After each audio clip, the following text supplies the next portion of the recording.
We are live. Hello, fellow campfire gatherers, and welcome to episode 3 of Transition Stories. Today, with me, I have the wonderful Selene Jade. Please note along the bottom that the pronouns are they, them, and you have been warned. Get it wrong, you'll be timed out. Get it wrong twice, and you'll be banned if you do it intentionally. We accept honest mistakes around these parts. So, today my guest is Selene Jade, and would you like to say a couple of words about yourself? Yeah, I mean, I'm Selene. I do a lot of stuff online, podcasts, freelance writing, other work. Yeah, I mean, I as far as pronouns, yeah, I do prefer they them. I usually only let people who are very close to me call me she her, so I appreciate that. So, you want to tell people how we got to know each other, and then we'll move on to talking a bit more about you. Yeah, I mean, I'm very active on Twitter, and we started talking, and you've been very nice. And yeah, People have said that about me, that I just am the nice lady. yeah. Or on other streams, I am the sauna lady. So if you know that reference, you're doing very well. So, yes, you're a wonderful person. You've had a few fairly nasty Twitter pylons that I've been there and gone, oi, what are you doing? And had your back, and you've had my back a few times, and I appreciate that. So let's start with, well, how long have you considered yourself to be a non-binary person, and what does being non-binary mean to you? Yeah,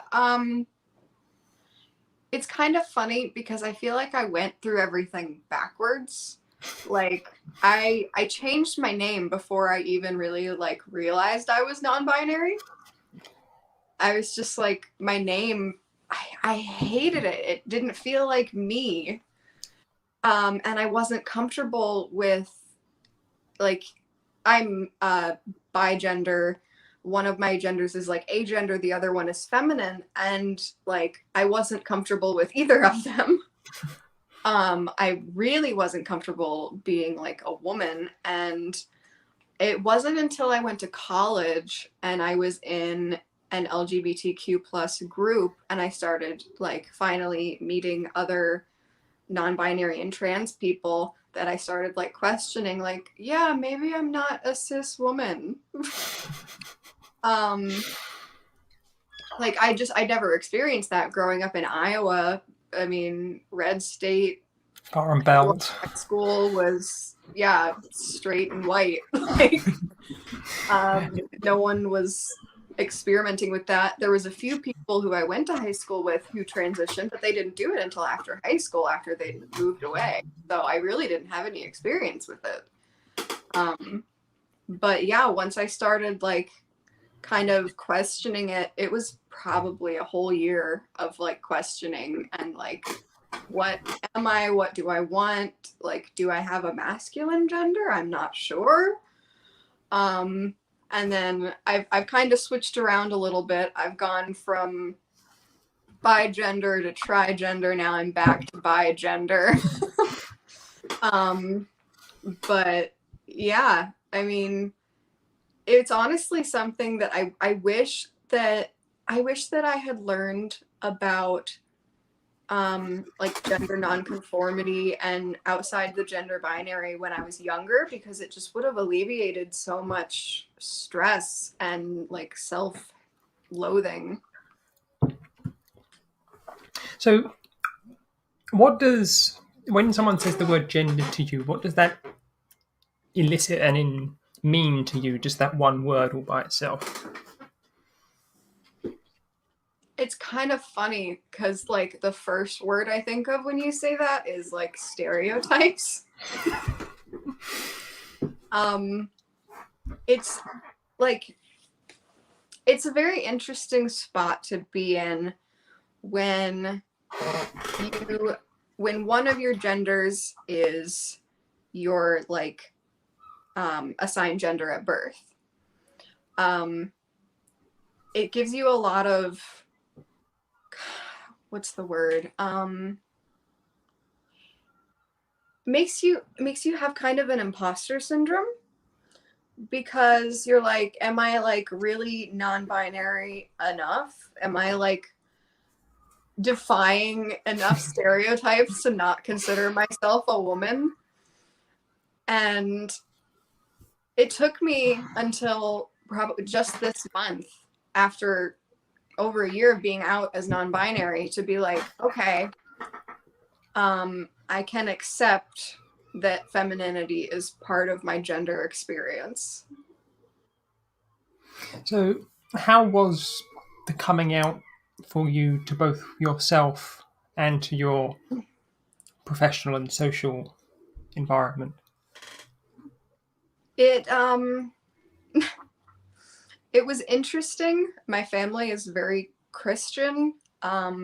They didn't even like it when I was like, hey, I'm bi. They definitely didn't like that I was polyamorous. And weirdly enough, they were the most comfortable with me being non-binary out of all of those things. They, with the stipulation, they were just like, don't, like, trigger warning a little bit, but like, they were like, just don't do anything to change your body, you know, like, don't like physically transition anything. So they were comfortable on the social side of it, but it was just, as long as you don't start getting a scalpel out, we'll be fine. Yeah. Yeah, but they were basically just like, you know, when we were younger, there were, you know, tomboys and you know, feminine men, and we just kind of like, we just thought of them as women and men. Even though they didn't fit. But like, if it makes you comfortable to not be called that, then we will oblige that. Families are strange, I found. It's So always a process in educating them. So how did your social circle take it? Your peer group? They were all amazing. They've been the most supportive. If I hadn't had, I mean, I came out during the pandemic. If I hadn't had like online friends that were supportive, I would have been so awful, because it just would have been my family, because I wasn't seeing anybody else. But thankfully, I mean, I am very active online in LGBTQ plus spaces. So I already had a lot of friends who'd like dealt with that and could give me advice. And when I got diagnosed with autism, and I realized that my autism was like, it's intrinsically connected to my gender. When I realized that, the autistic community was also so supportive, because it's very common in the autistic community, actually. Like, You're looking at another autistic trans person. yeah, if you're trans or like non-binary, you're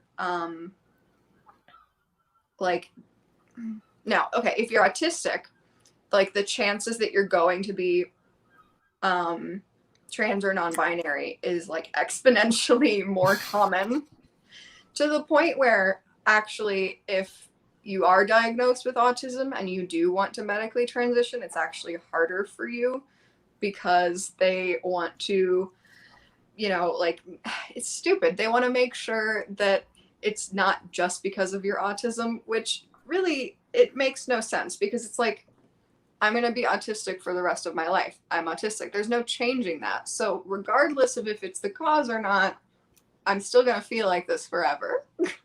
Can't cure my autism, no matter how much people say it. Just like you can't ever eliminate the fact that I'm trans and the fact that you're trans. It's part of us. And I think that one of the things that I have learned with the interviews I've done so far is that being trans is like a big pie with lots of flavors in it, and many different people fit in many different places on that flavor spectrum. And however you choose to identify the flavor that you have chosen, is whether you're a binary trans woman like myself, or bi or trigender as you've described. It's really interesting for me as somebody who's a not cis, as a binary trans woman.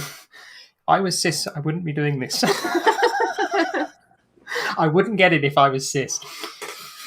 But yeah, it's been one of those things that I've learnt myself because it's taken me outside of my very binary world that I've lived in as a binary trans woman. So you mentioned your parents are very Christian.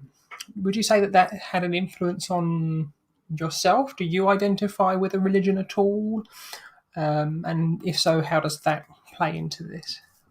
Currently, I am in the process of converting to Judaism. I was adopted by my mother's mother and stepfather, but my mother's father, his side of the family was Jewish, and it was something that I really wanted to reconnect with. And that has been so refreshing after being raised in a Christian environment because liberal Judaism is so accepting of trans and non-binary people. I mean, they've changed the wording of different blessings and prayers to make them gender neutral or to switch the genders so it's open to anyone. And like in all of my classes that I've done online on Zoom, like it all starts out with like make sure you have your pronouns in your name on Zoom. And it was like I had never experienced anything close to that in my Christian upbringing. So, reconnecting with your Jewish heritage, would you say that that has been personally an empowering experience in understanding yourself and your own gender identity as well as your own cultural identity and your own personal identity? I think the process has been less about self and more about community acceptance. It's just been nice to realize that because forever I was searching for some kind of spirituality that meant something, but I was always turned off by these old rules that no one would update that were so exclusionary. And so being a part of the Jewish community has been so refreshing. And having that acceptance while I get to explore my spirituality has been amazing because, it's not even with Christianity. I used to identify as a witch and I was very spiritual and I liked it. But the thing is that those communities specifically are they're so focused on the feminine essence. And like, I felt like if I was spiritual, I had to be a woman. And that never fit for me. It was always something that made me slightly uncomfortable. But now I can be spiritual, I can get what I need, and I don't have to change myself. It sounds like it's been a very enriching process going through and finding your own spirituality. So, moving slightly away from your spirituality, how have you found wider society outside of your social groups to be in relation to you as a gender non-conforming, non-binary person? Not, it doesn't happen. um, I get called Miss and Ma'am whenever I go out. Everyone assumes my pronouns, assumes my gender. They treat me as a woman. They call me a woman. It's been probably maybe 1% of the time that someone has actually asked me before they spoke to me. And that 1% of the time was the autistic diagnoser who was like, yeah, diagnosing me. It was like, oh, hey, what do you want your pronouns to be when I write this out? He's the only person that's ever asked me that like wasn't in my social circle.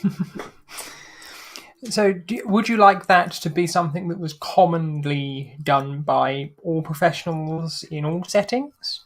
Of course. Yeah. I mean, we can't we can't look at someone and tell what their gender is. we can't look at someone and know what their pronouns are.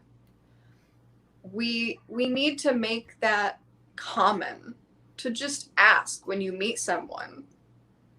It's not that hard. It's really not, but it's something that people need to get reaccustomed to, because they might do it.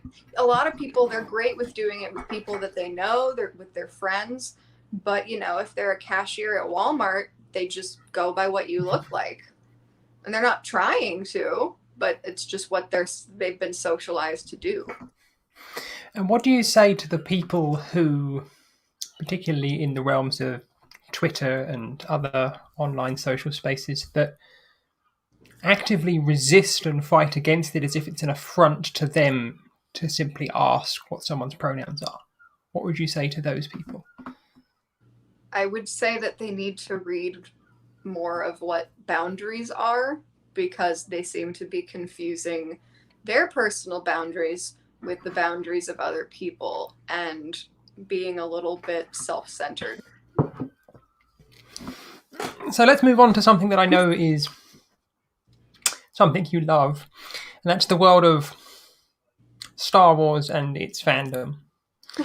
So as I know that you are a big Star Wars fandom person, so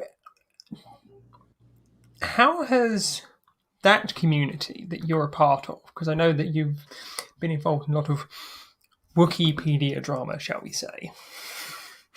So would you say that you see a lot of acceptance in that community as being free thinking and open-minded, or do you think it's one of those places that you would feel that you feel uncomfortable in as somebody who is gender non-conforming? Well, actually, to give a little context for the Wikipedia stuff, there was an author who was being dead named on the site, and the moderators put it up to a vote on whether or not they would change the name. Eventually, fandom stepped in and said, you can't even hold a vote on this. It goes against our rules to dead name anyone. And at first, when the vote was still going on, I was very vocal about, like, you can't hold a vote on a human right like that. It's not a democracy. No, it's not. It's not fandom related. This is real life. And yeah. So I was very vocal about it. I also ended up talking to a lot of mods behind the scenes, and they ended up getting rid of the ones who voted against changing the name and who actively hid information from the other mods about fandom trying to talk to them about it and get them to shut down the vote. And it was honestly it ended up being an amazing experience, because now there's a whole new team of people who are running the site, who have made sure that it is an accepting and inclusive space, and they're really making a lot of great changes to the page. And it's a big deal, because that's one of the, like, cornerstones of the Star Wars fandom. Like, the Star Wars Wikipedia is something that everyone uses, even casually. If they're a Star Wars fan and they're like, I'm gonna look something up, you go to Wikipedia. It's like, I've used it, and I'm not the most invested Star Wars fan, but I've used it on a fair number of occasions. Yeah. And the great thing was, not only, were the mods who are now the new mod team so open, but the community really rallied behind the author and behind the cause. And honestly, as a gender non-conforming person, I do feel very comfortable in the Star Wars community. There have been times, like with Gina Carano, when she was making fun of pronouns. I remember the Star Wars fandom went together and they raised over $20,000 for a trans rights organization. You know, it's there's a lot of good people in that fandom. And yeah, there's a lot of jerks. But I really think that the nice and accepting people are the overwhelming force. So, do you see these fan-run communities as having an influence on the actual product itself in mainstream media? So, do you think it's changing mainstream media for the better? I think it's a process for sure. Um, like even when Gina Carano was fired by Disney, it wasn't because of the transphobia, it was because of the anti-Semitism. They never made a note of that. They notably have hired multiple other transphobic people. But I guess we'll see when the new Ahsoka show comes out how people react, if they don't watch it or they pirate it, if they don't give their money to it. And we'll see how they respond to that. But I know that the community is doing their best, and I hope that eventually they will listen more. Because it does remind me a bit of the controversy when they had the same-sex kiss. That there, in some parts of the world, it was cut out, and in other parts of the world, it was. And in other parts of the world, it was just seen as normal. So, how much power do you think that the media has for representation of people who fit outside of the gender binary and are gender non-conforming? How much power do you think that has? I mean, representation is always important, and seeing it in the mainstream, the fact that it pisses people off so much means that it's working. Someone's taking notice. Yeah. And, you know, for every person that's upset or angry about it, there's people that are either personally grateful for it or who fought for it or who just appreciate it because they know what it feels like to have their own representation. So, moving on to your more professional endeavours, how would you describe your professional life, shall we say? How would you describe that best for my audience so that we can then delve slightly more into that? Because it's one of the areas that, when I was doing some research on you, that really piqued my interest. How much am I allowed to say? We are past the first 2 minutes, and anything that's not allowed will be subtitled, shall we say. Okay. But we're pretty open here, just please don't be graphic, is probably the best thing to say. Okay. Well, yeah, for my main job outside of the articles and podcasts, I am an adult content creator online. And that is the place where I don't really feel comfortable being outwardly non-binary. I really lean into my feminine side when I'm doing that work. I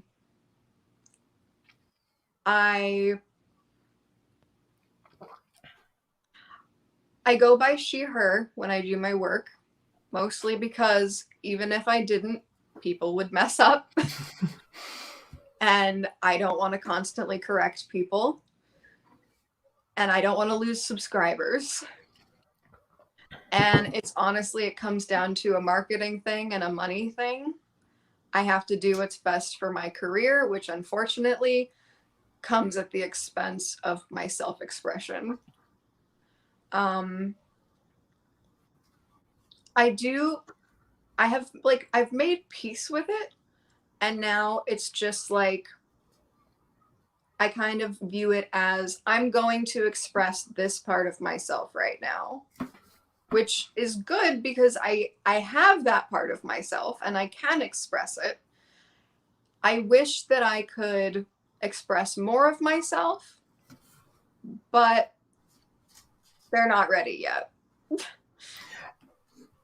So, have you had any particularly positive or negative professional experiences when someone has either found out or you have been open with them, if you have been open with them about being non-binary in a professional capacity?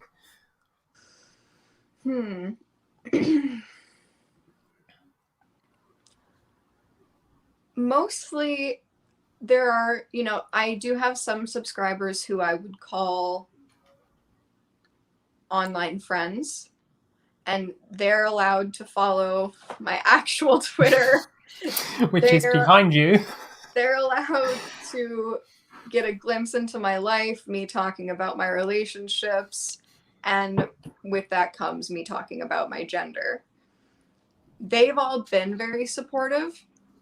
A lot of them, though, have known me since before I did this line of work, since I was just a podcaster,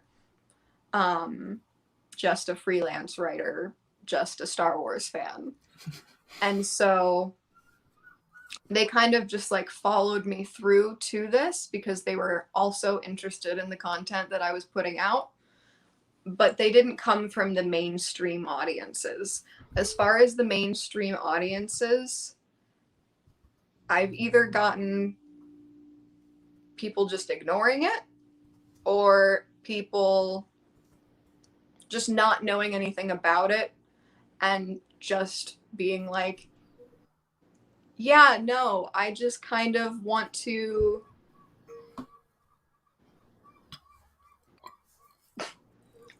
you can edit this out, baby, but like, I just want to get off to a woman.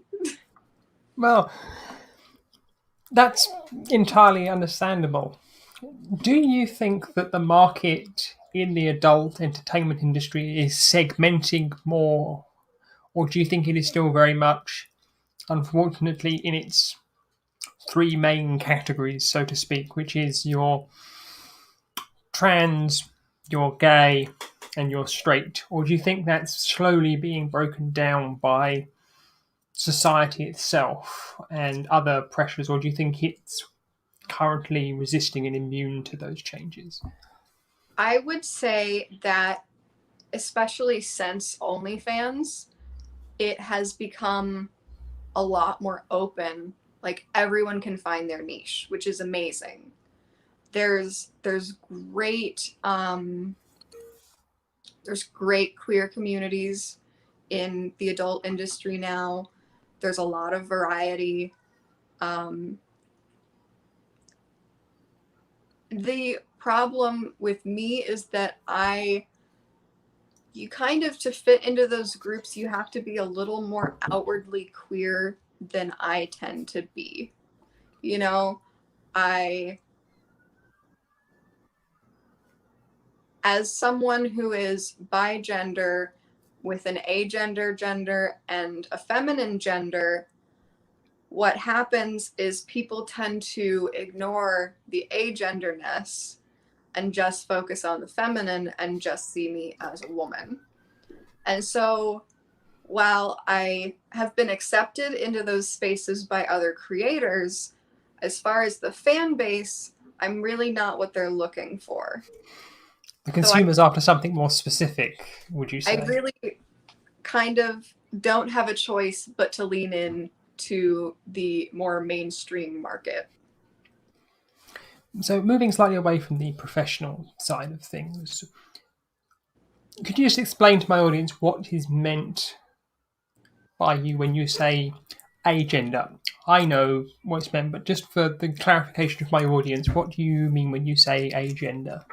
Yeah, so agender it's different for everyone, but for me, it means that most of the time, and this ties into my autism, if I'm not autistically masking as a woman, as a neurotypical, if I'm not masking, if I'm just being myself, I don't feel any gender.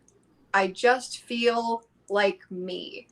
The best way that I've learned to describe it is that, like, I feel like a soft blanket. A soft blanket is great for anyone. A nice fluffy cloud. They're just cuddly and happy, and no one's gonna gender a blanket. So I'm basically a blanket when I'm being myself. So when you are, the best way to describe it, when you are in your, correct me if I used any terminology that's incorrect here, in your agender place or mode, how do you react to stereotypical gendering that is done either around you or to you? It depends on, I guess, my mood at the time and how intentional it was. If it's intentional, I'm just like, I can brush it off because I just think you're a terrible person. If it was an accident, especially if it came from someone that I considered a friend, that hurts me. It also makes me blame myself. It feeds into the I'm not non-binary enough. Why am I even calling myself that if even my friends, when they're speaking too fast or typing too fast, will call me she?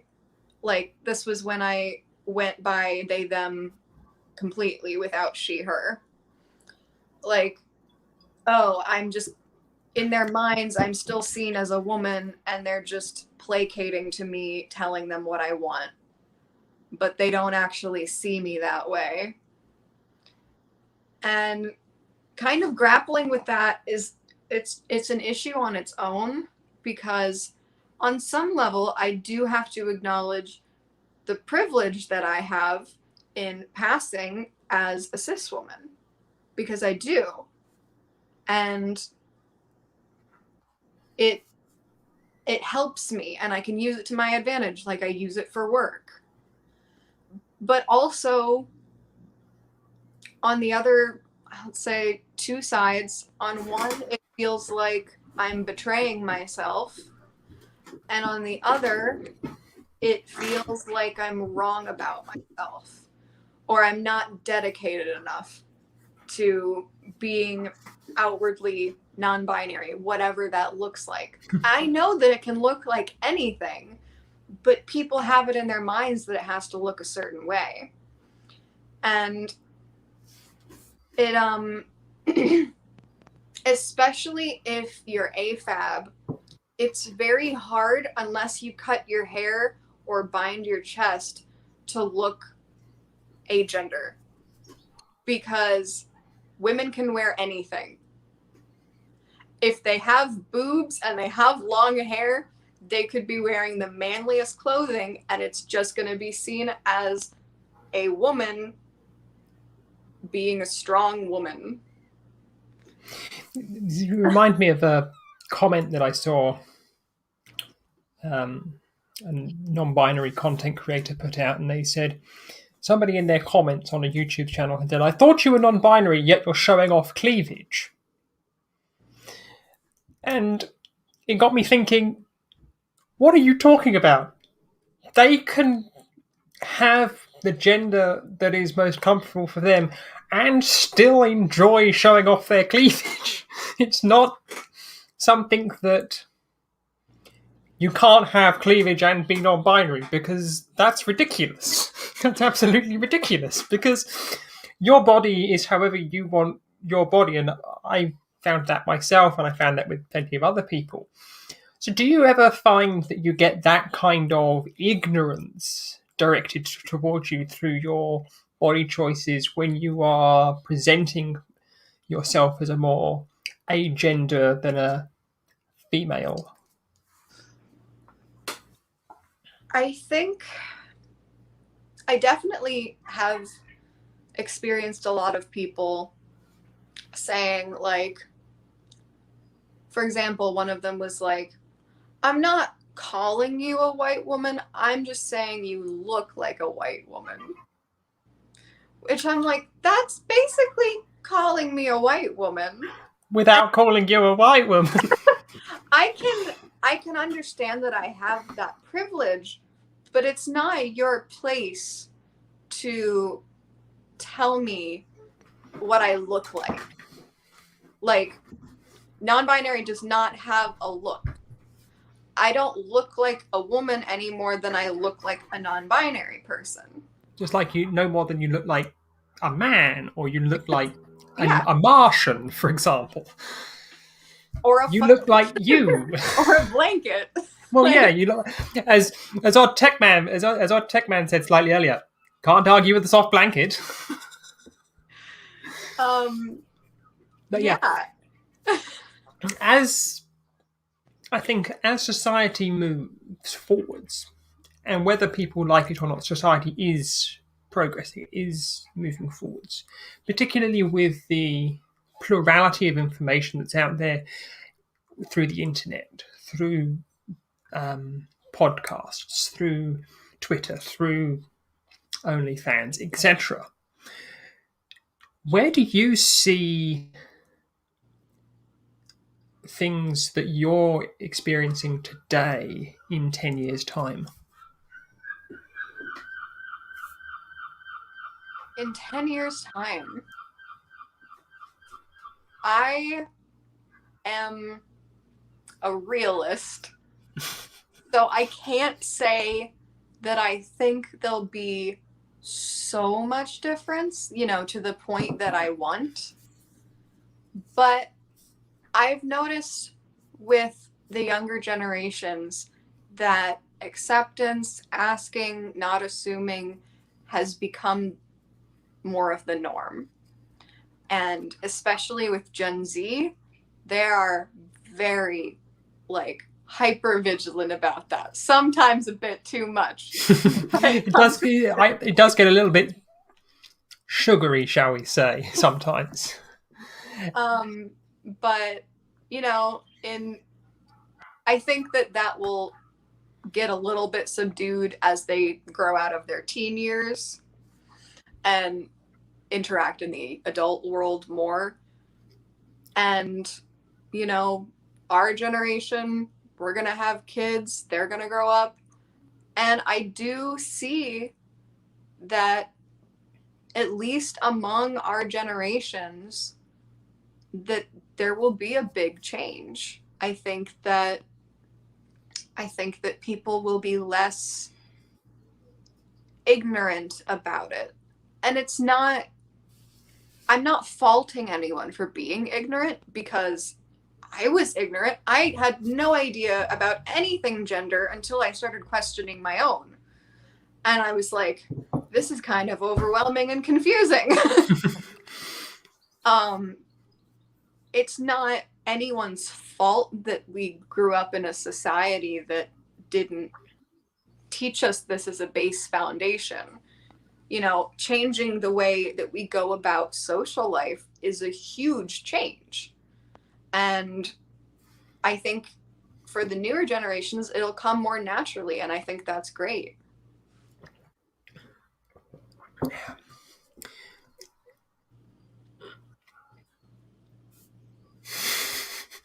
I've just got one of my regular mods just complaining about YouTube for him turning up late. So that's for you, Mathpig. That one's for you.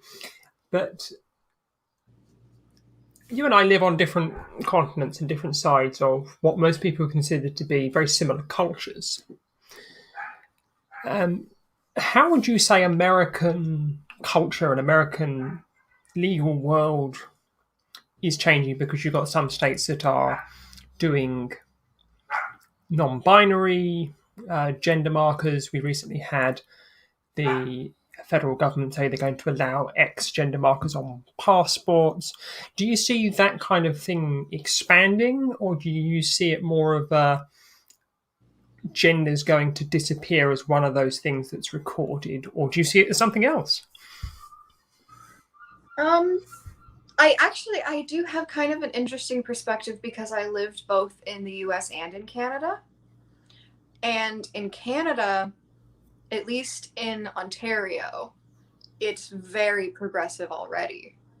Like all of the changes that we're trying to make here in the US, they've already made them. And there's really not much fighting about it. There's some like isolated groups, but within that province of Canada, it's mostly progressive. And even their righter wing parties are more left wing than the US's right wing party. In most countries, I think that's the case. It's like when we talk about the Conservative Party in the UK, we consider them to be the far right. But actually, when you were to map them onto the US, they'd be like Democrats, central Democrats. And it's just like, wow. Mm-hmm. So that's quite interesting. But I got an interesting comment here from Odd Tech Man, and I just want your take on what he says. He says, I'm fairly open when it comes to understanding a lot of gender identities, but I struggle with how many there are. Somebody has revealed there's at least 72 types of gender. So how do you respond to Odd Tech Man and what he says? I would say that there's way more than 72. And the way that I view it is that I think everyone has their own gender. I think that gender is tied to your life experiences. And yes, gender and gender expression aren't the same thing, but they are intrinsically tied together. And you can meet 20 people of the same gender. They're all going to express it differently. They're all going to identify with different parts of it more or less. The labels are just there to help give a broad area of where you might be, just to give a starting mark. But you can't know someone just from knowing their gender label. It's just a starting point. I hope that's helpful. Yeah. As I say, this one made me laugh on what I just said. Sometimes even the right wing in the UK is more left wing than the Democrats in America, which did make me giggle. But following on from what Odd Tech Man said and your response, the state of New York tried to publish a definitive list. Do you think that states and legislators doing things like that helps or hinders? I think it's constricting. I think they have the best of intentions, but there's always going to be growth. There's always going to be changes. And my worry is that by making it definitive, they are going to ostracize people who identify with obscure labels. And that's a problem that we've seen a lot with pronouns too, with xenogenders and their Neo-pronouns. of pronouns. Whatever someone is comfortable with as far as gender, even if they made it up, is okay. Because even if they're the only ones that are doing it right now, just them being themselves, interacting with other people who are open on the gender spectrum, it'll be shared, it'll grow, people will identify with it and find meaning in it. And so I don't want to constrict it to 72 genders. Maybe, we can come up with some umbrellas, but you don't want to be that constricting. As Odd Tech Man says, Thank you for the clarification. I'm assuming that's a typo that he's got there. I'm assuming that's supposed to say thank you for the clarification, but we'll go with what it says. Thank you for the clarification there. So we're coming towards the end. I did have one more thing to say about going back to talking about changes in the U.S. When you compare the progress that we've made to the setbacks that we have, we are making slow progress. But unfortunately, the way our legislation is right now, every single thing can be undone with one election. We saw that very clearly with Donald Trump. We saw that years of progress were almost instantly backtracked on. I mean, as a child of the 90s and 2000s, I remember seeing as about 10, 11, the Bill Clinton presidency ending, and then seeing the George W. Bush presidency beginning. And the George W. Bush presidency went backwards quite considerably compared to the progress that had been made under the Bill Clinton presidency. And we definitely saw that when Obama finished and then Trump comes in. And certain things are now considered, particularly in America, to be set in stone. Things that aren't going anywhere. Same-sex marriage, that's not going anywhere now. But those kinds of things are much more difficult to achieve because it depends on the opinion of 9 people. And unfortunately, as we've seen with Roe v. Wade, even those positions are now not being chipped away at. Thought. It's a very unfortunate legal system that I don't believe is how it was intended to be.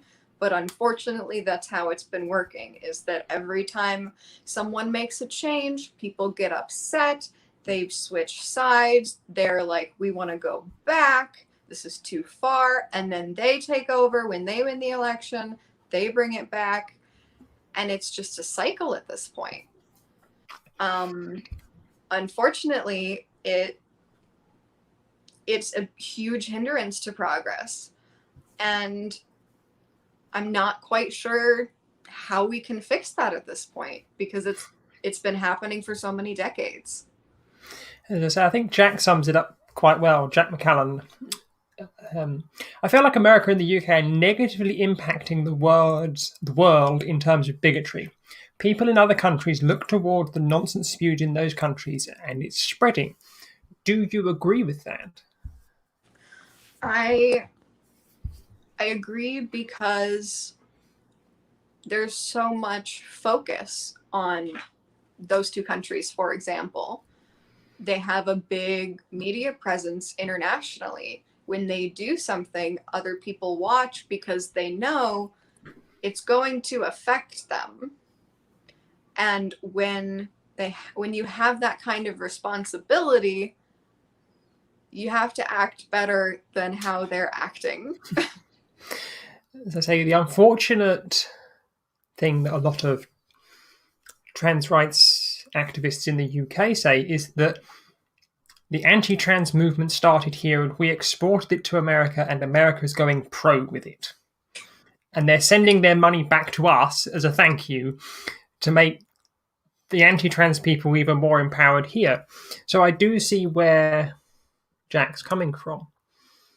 But do you think that these kinds of attitudes are limited to a number of people on the internet or within their own echo chambers that think that they represent more than they actually do? And do you think that in maybe 1 or 2 generations they will be either the fringes or will have disappeared entirely?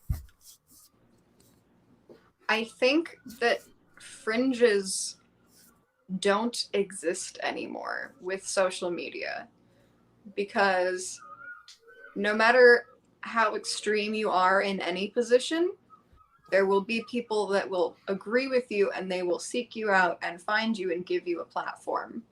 And online, it's so easy to gain a platform. And so I think that's something that we're going to have to address and grapple with, is the fact that you can't suppress it. And they're, especially in the case of bigots, they know the algorithms.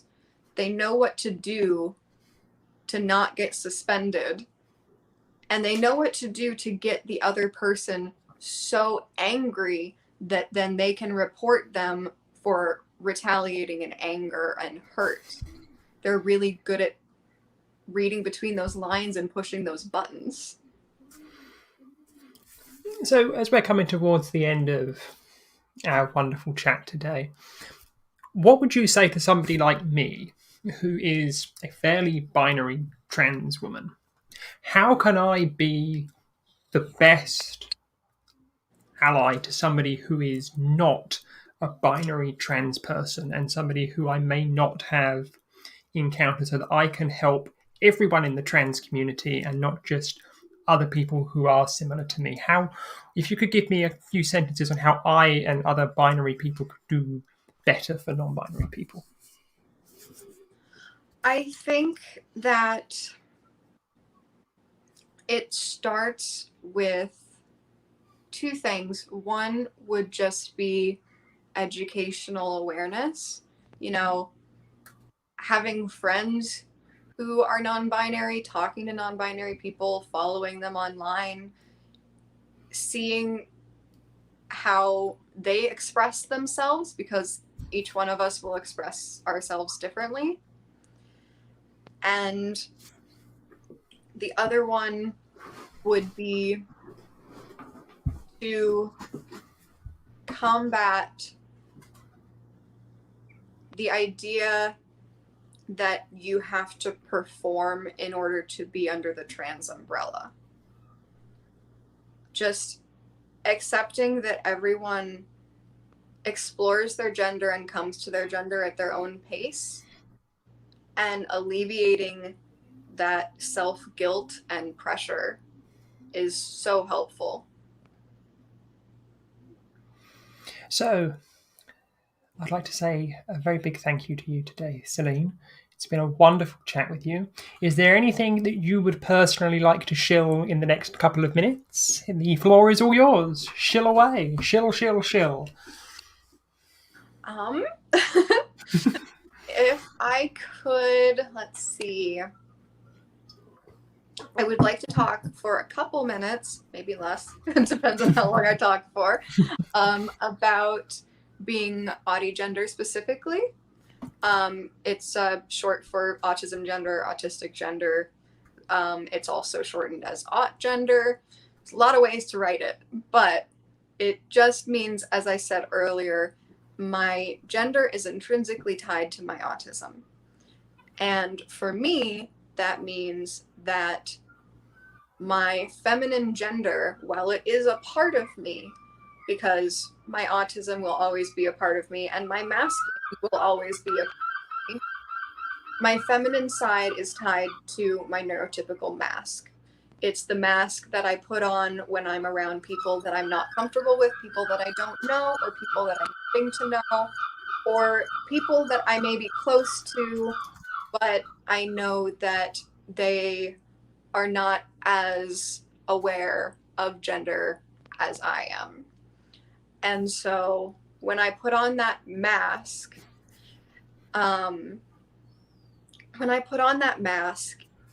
it is a part of me.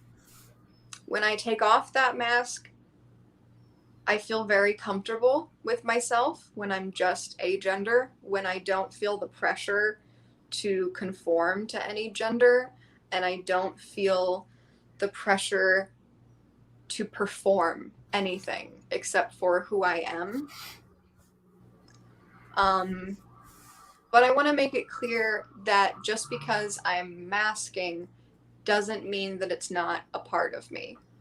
I've actually found that in addition to it being a mask, I've found out that in my romantic relationships, I also present more feminine.